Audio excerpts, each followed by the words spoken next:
살아계신 하나님 아버지, 감사와 찬송과 영광을 올려드립니다. 아멘. 오늘도 저희들에게 생명을 허락하시고 새날을 허락하시고 저희들의 발걸음을 아버지의 집으로 주님의 몸된 교회로 이 은혜의 보좌 앞으로 옮겨주셔서 찬송하게 하시고 기도하게 하시고 생명의 말씀을 전하고 듣게 하는 하나님을 예배하는 자리에 저희들을 불러주시니 아버지 감사합니다. 아멘. 하나님 새날을 허락하셨으니 이 새날 오늘 주시는 새로운 말씀으로 교훈으로 주님. 우리의 가슴에 담고 그 말씀에 순종하며 살아가는 한 날이 되도록 주님 은혜 내려 주옵소서. 아멘. 이 시간 성령 하나님께서 임마누엘로 함께 하심을 믿사옵고 아멘. 예수 그리스도 이름으로 축복하며 기도 올리옵나이다. 아멘. 아멘. 형제들을 정탐꾼으로 몰아서 회개할 기회를 주었어요. 요셉이 감옥에 가두었고 그 감옥에서 그 형제들이 자기들끼리는 회개 아닌 회개를 좀 한 것 같아요. 어제 말씀을 들으신 분들은 아시겠지만 자기네들끼리 얘기하면서 루벤 장남이 얘기를 합니다. 거 봐라, 내가 그때 요셉을 그렇게 하지 말자고 하지 않았냐? 물론 맞는 말이긴 하나 결론적으로도 루벤은 요셉을 애굽에 팔아 넘기는 거에 동의를 했기 때문에 사실은 장남으로서 할 말은 아니었죠. 잘못을 형제 동생들에게 떠넘기는 책임을 전가하는 그런 모습을 보입니다. 그러니까 진정한 회개가 안 됐죠.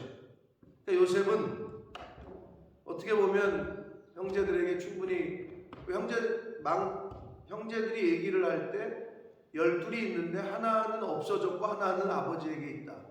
자기를 얘기하는 건데 자기가 없어진 게 아니라 자기들이 팔아먹고 나서는 그렇게 얘기한 거죠. 그러니까 끝까지 회개를 안 해요. 자, 그래서 요셉은 결국은 시므온을 잡아두고 나머지 형제들을 고향 땅으로 보냅니다. 아버지에게로.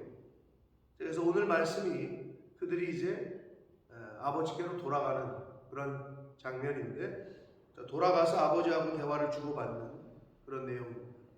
근데 요셉이 하나 또 장치를 해놓은 것이 물건을 산 돈을, 양식을 산 돈을 그들의 자루 속에 다시 넣었어요.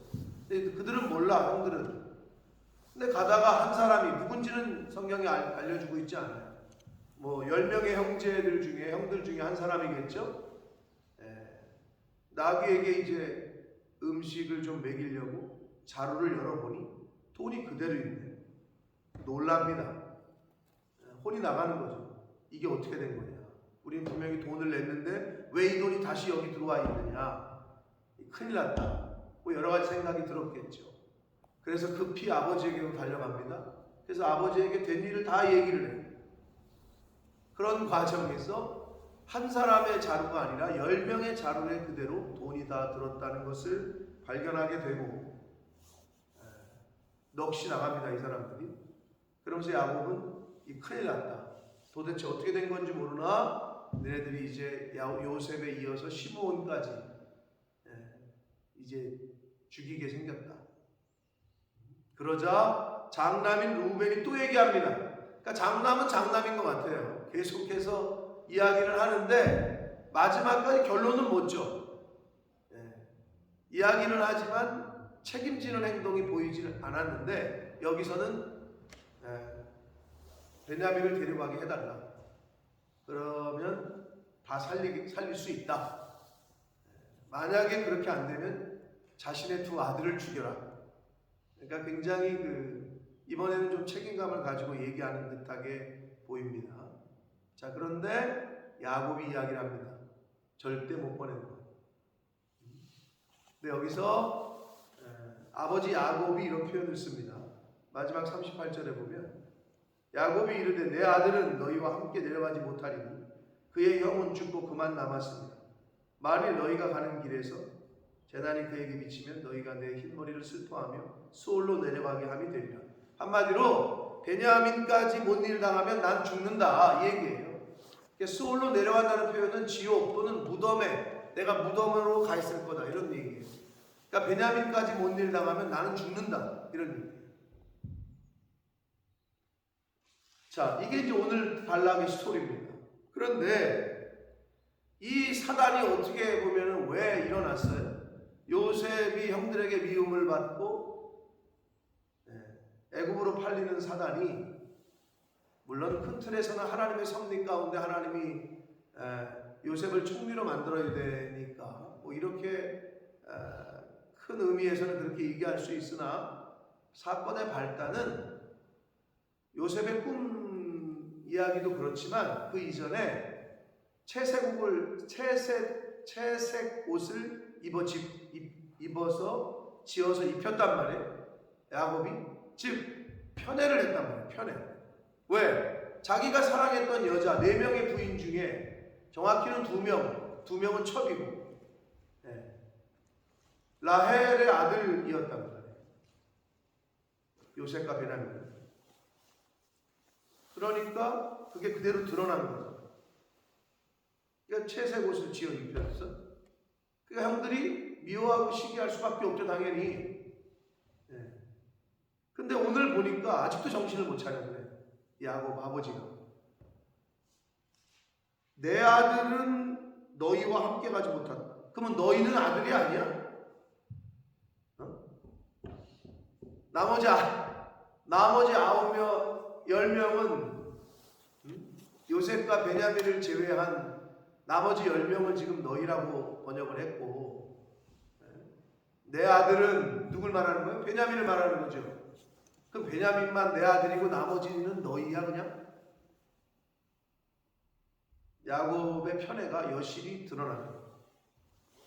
아마 뭐 자녀를 여러 명 두신 분들은 그런 거를 좀 조심하실 텐데 한 아이가 상처를 받죠, 당연히. 편애를 하면. 그 편애보다는 또 어떤 한 아이가 주목을 받으면 다른 한 아이는 또 상처를 받죠.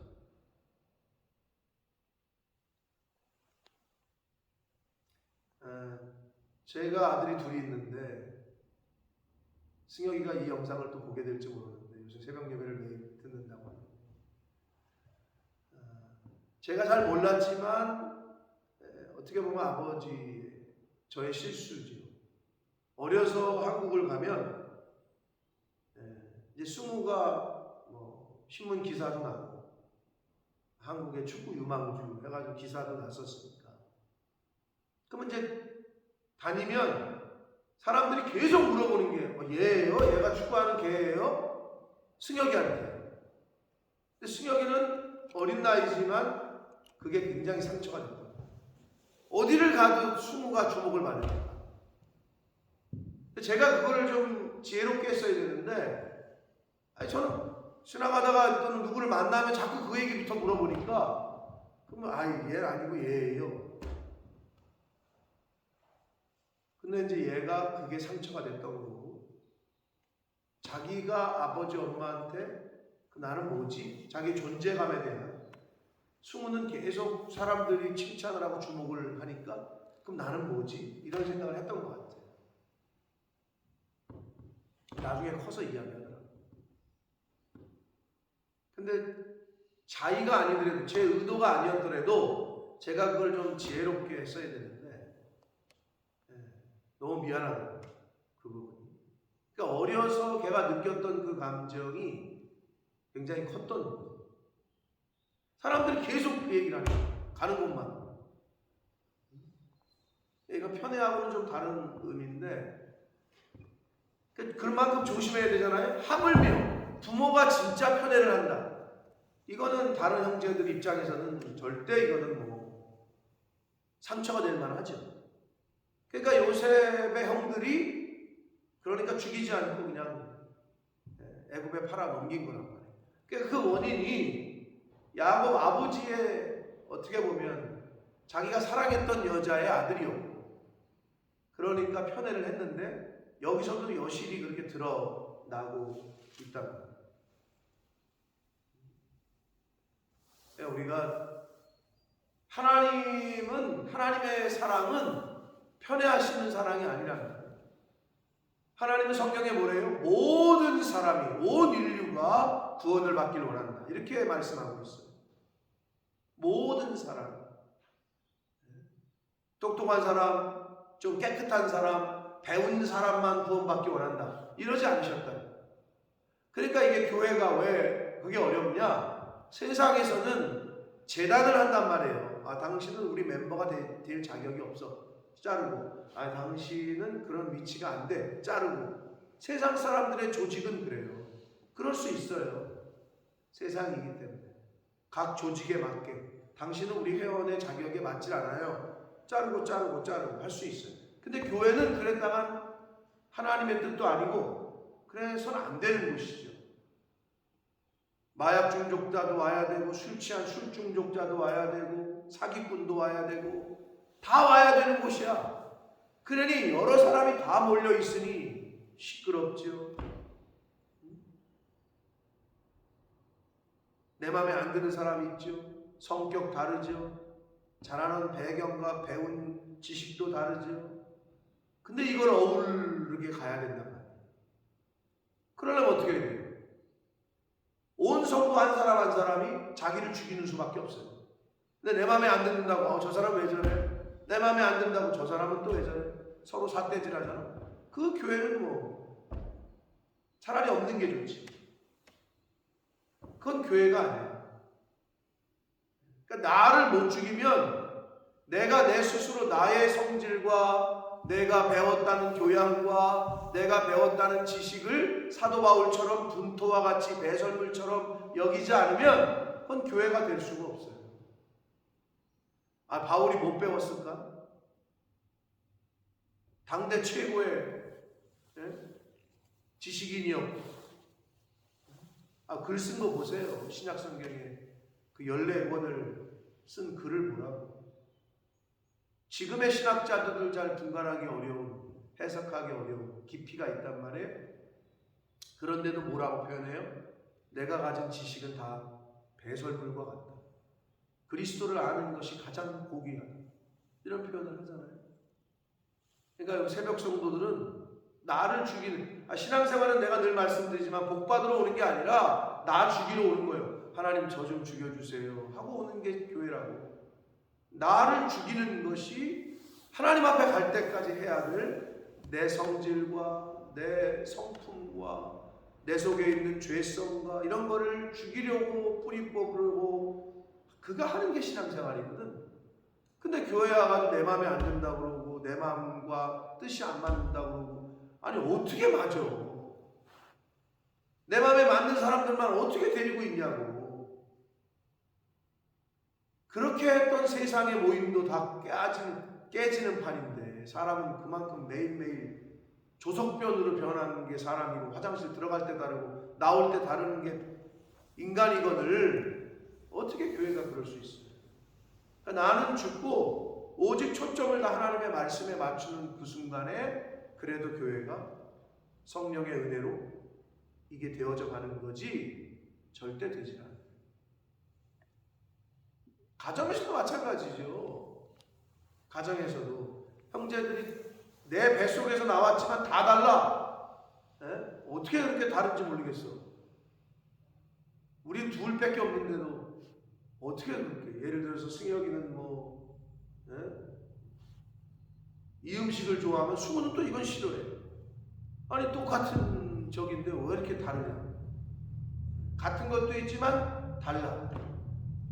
하물며 살아온 지역과 환경과 이게 다 다른데 어떻게 같겠냐. 야곱이 실수를 했어요. 근데 하나님께서는 큰 계획 하에서는 그것도 다 이끌고 가셔서 하나님의 섭리를 나타내시죠. 그래서 이제 요셉을 총리로 만들어야 요셉이 민족을 구원한단 말이에요. 하나님의 계획 하에는 있었다. 근데 여기서 우리가 또 오늘 단락에서 이 스토리에서 교훈받을 수 있는 것은 하나님의 섭리, 그리고 그리고 하나님의 계획을 알지 못하면, 자, 형제들이 요셉의 계획을 알지 못했어요. 그죠? 그러니까 돈 뭉치를 요셉이 놓는데 그걸 알지 못하니까 어떻게 해요? 두렵죠.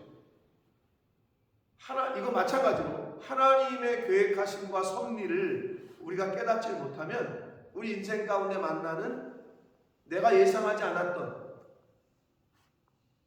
상황을 맞닥뜨리면 첫째가 두려워요. 두 번째는 여기 보면 하나님이 어떻게 우리에게 이런 일을 행하시지? 라고 하나님을 원망해요. 이거는 교회 다니는 사람들도 마찬가지예요. 신앙생활을 하는 사람들이 기본적인 신앙관이 성립이 안 돼 있으면 환난과 고난을 만나잖아요. 그러면 성경에서는 뭐래요? 고난당하는 것이 내게 유익이고 환난은 인내를, 인내는 연단을, 연단은 소망을 이룬다. 그렇게 가르쳐 주는 대로 환난을 당하면 하나님을 원망하고 교회를 떠나고 주의 종을 원망하고 옆에 있는 사람들은 내가 당신 만나가지고 이 지경이야. 내가 아유 지겨워 죽겠다고 말이야. 내가 당신 같은 사람 만나가지고 이 꼴이 됐다고 말이야.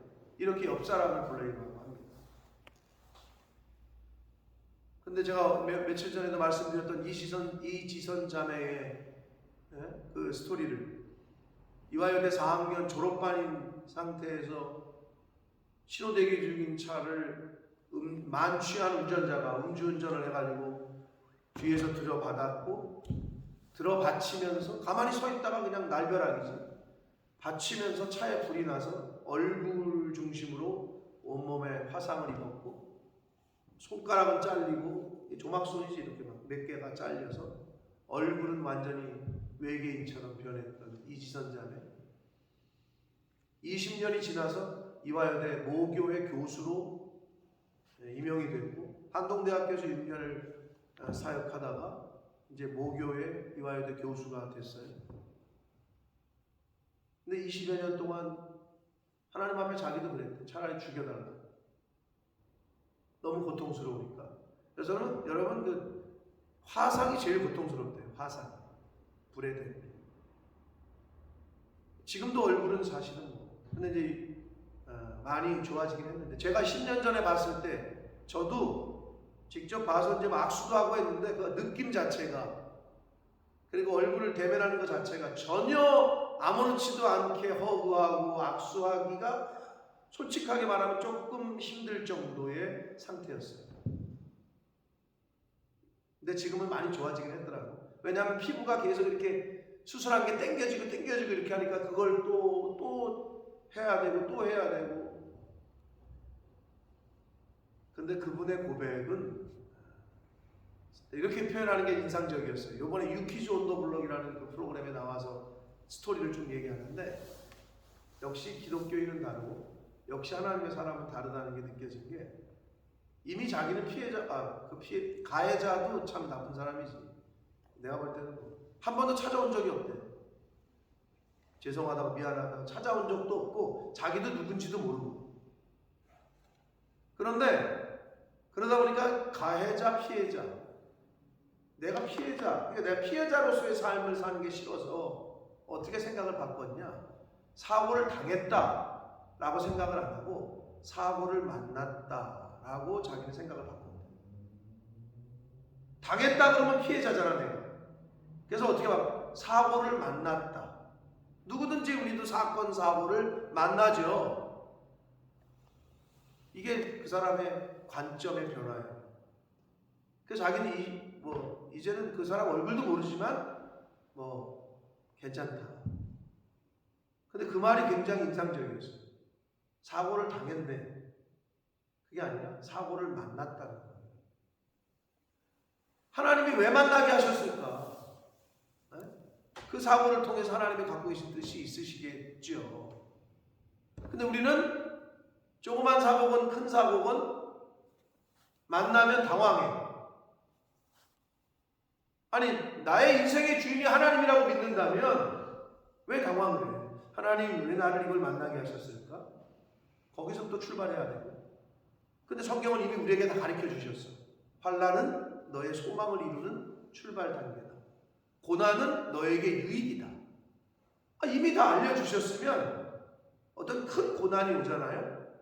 그러면 자세가 어떻게 해야 되냐면, 큰 고난을 만나시면 야, 하나님이 이번에 나에게 뭐를 또 이루어가게 하시고 어떤 복을 주시려고, 어떤 소망을 이루시려고 이러시나, 거기서부터 출발하게 되시기를 축복합니다. 아멘. 네. 그게 얼마나 큰, 당해낼 수가 없는 거예요. 그런 사람은, 그런 믿음이 있는 사람은 세상이 당해낼 수가 없어요. 근데 그것밖에 없어요, 우리에게. 요셉의 형제들이 요셉의 계획을 알지 못했어. 그러니까 돈을 보더니 당황해, 두려워해. 이제 우리 죽었다. 이거 어떻게 된 일이냐. 그러고 나서는 두 번째로 하나님을 원망해. 요게 딱 믿음 없는 사람들의 행동 양식이에요. 어떤 사건을 만나면 두려워하고, 그리고 떨고, 하나님 원망하고, 다른 사람에게서 원인을 찾아 이웃을 원망하고, 형제를 원망하고, 내가 그때 그렇게 하지 말자 그랬지 않았냐 그러면 자기도 그렇게 해놓고 말이야. 사랑하는 성도 여러분, 오늘 단락에서 주시는 교훈은 분명합니다. 하나님의 계획과 섭리를 알지 못하면 다른 사람을 원망하고 하나님을 원망하게 됩니다. 그러므로 영적으로 우리가 깨어 있어야 어떤 사건을 만나시더라도, 사고를 만나시더라도 당황하거나 두려워하지 않게 됩니다. 아멘. 성경을 통해서 이미 우리에게 다 알려주셨단 말이에요. 너희가 이럴 땐 이렇게 대처하고, 이럴 땐 이렇게 대처하고, 그리고 하나님의 전신갑주를 너희들이 입어야 돼. 그러면 어떻게 해? 믿음의 방패로 막고, 어떤 공격이 와도 우리가 이겨낼 수 있단 말이에요. 하나님의 전신갑주는 하나님의 말씀으로 입는 겁니다. 그러므로 우리가 말씀을 늘 읽고 듣고, 주일날 말씀드렸어요. 듣는 자는 살아나니라. 그러므로 믿음은 어디서 와요? 들음에서. 하나님의 말씀을 자꾸 들으시고 읽으시고 배우시고, 그래야 하나님의 섭리를 이해하기가 쉽고, 어떤 환경, 어떠한 사건을 만나셔도 두려워하거나 놀라거나 다른 사람에게 이유를 찾거나 다른 사람을 원망하거나 심지어 하나님을 원망하거나 이런 일은 없게 될 줄 믿습니다. 아멘. 그리고 하나님의 사랑은 모든 사람에게 똑같이 편애가 아니었다. 여러분 신앙생활 하실 때도 마찬가지예요. 이렇게 보면 끼리끼리라는 게 왜 교회는 없겠어요? 말하는 사람하고만 말해요. 자기 싫은 사람하고 대화도 안 해요. 교회 와도 쳐다보지도 않아요. 세상 사람들보다 못할 때가 많아요. 세상에서도 안 그러잖아요. 체면 때문에, 또 자기 어떤 위치 때문에. 근데 교회 와가지고 같은 성도끼리 대화를 안 해? 인사를 서로 안 해? 그게 어디서 배우는 거예요? 세상에서도 그렇게 안 하는 거예요. 그렇잖아요. 그러니까 그거를 고쳐야 되고, 그거를 뿌리 뽑아야 돼요. 내가 좋아하는 사람하고만 이야기하고, 내가 싫은 사람하고는 선을 긋고, 하나님의 뜻도 아니고 하나님의 원하시는 바도 아니고, 그건 하나님의 사랑을 덧입은 자의 태도도 아닙니다. 저와 여러분이 하나님이 우리를 사랑하셨던 것처럼 예수 그리스도가 온 인류를 대신해서 십자가에서 죽으셨던 그 사랑을 입은 자답게, 그런 사람이 한 사람만 있어도 교회에는 망하진 않습니다. 그러나 그런 사람들이 저와 여러분이 다 될 때, 서양 사람들이 봤을 때, 또 교회에 왔을 때 느끼는 그 체감이, 온도가 다를 줄 믿습니다. 그래서 우리가 웜하게, 굉장히 웜했다, 따뜻했다 이렇게 느껴야지, 야 그 교회 갔더니 야 갔다가는 두 번 갔다가는 야 얼어 죽겠다, 얼겠더라 야, 이런 느낌이면 당연히 안 되겠죠. 그러므로 야곱의 편애 때문에 이 사건이 발달이 됐고, 결국에는 마지막까지 야 베냐민은 못 보낸다, 내 아들은 못 보낸다 하는 그런 모습 속에서 우리가 잘 교훈받아서 하나님의 사랑, 온 인류를 구원하시고자 했던 하나님의 그 사랑을 우리가 본받아서 모든 사람, 원수까지도 사랑하라 하신 예수님의 말씀을 기억해서 모든 사람에게 하나님의 사랑을 전할 수 있는 오늘 한날을 사시고, 그리고 말씀으로 영분별을 잘 하셔서 하나님의 섭리, 하나님의 계획을 깨달아서 어떤 사건과 상황과 환경을 만나시더라도 놀라거나 두려워하지 마시고, 나아가서 하나님을 원망하거나 주변 사람을 원망하거나 가장 가까이에 있는 남편과 아내를 원망하거나 그러지 않는, 오히려 감사하는 그런 삶을 사시는 오늘 한날이 되시고 남은 인생이 되시기를 예수 그리스도 이름으로 축복합니다. 아멘. 살아계신 하나님 아버지, 감사와 찬송과 영광을 올려드립니다. 아멘. 아버지 하나님, 저희들이 연약하여 하나님의 말씀을 듣고 읽고 배워도 주님. 신앙생활을 10년, 20년, 30년을 해도 내 뜻과 내 마음대로 신앙생활을 하려는 못된 요소가 아직도 있음을 고백합니다. 주님. 내 마음에 맞지 않는 것. 어찌 이 세상에 내 마음에 맞는 사람이 있겠으며 내 마음에 맞는 일들만 만나고 내 마음에 맞는 사람들만 만나며 살 수 있겠습니까? 하나님 아버지, 나는 죽고 예수 그리스도로 산다는 것, 나는 죽고 옛사람은 죽고 새사람으로 산다는 것, 이것이 얼마나 어려운 일이고 우리가 하나님 앞에 갈 때까지 그 삶을 살아야 된다는 걸 다시 한번 깨닫게 하시고, 하나님이 생명 주시는 날 동안에 나라는 나, 이 옛사람을 철저하게 죽이게 하시고 오직 새사람 예수 그리스도로 옷 입고 말씀으로, 하나님의 말씀, 예수님의 그 말씀으로 살아가는 이 자리에 있는 한 사람 한 사람들 될 수 있도록 주님 은혜 내려 주옵소서. 아멘. 우리를 사랑하셨던 하나님의 그 사랑, 예수 그리스도의 십자가의 그 사랑과 은혜를 모든 사람에게 전하는 그런 사랑의 통로, 복의 통로로서의 삶을 사는 저희들 모두가 되게 하여 주옵소서. 아멘. 예수 그리스도 이름으로 축복하며 기도 올리옵나이다. 아멘.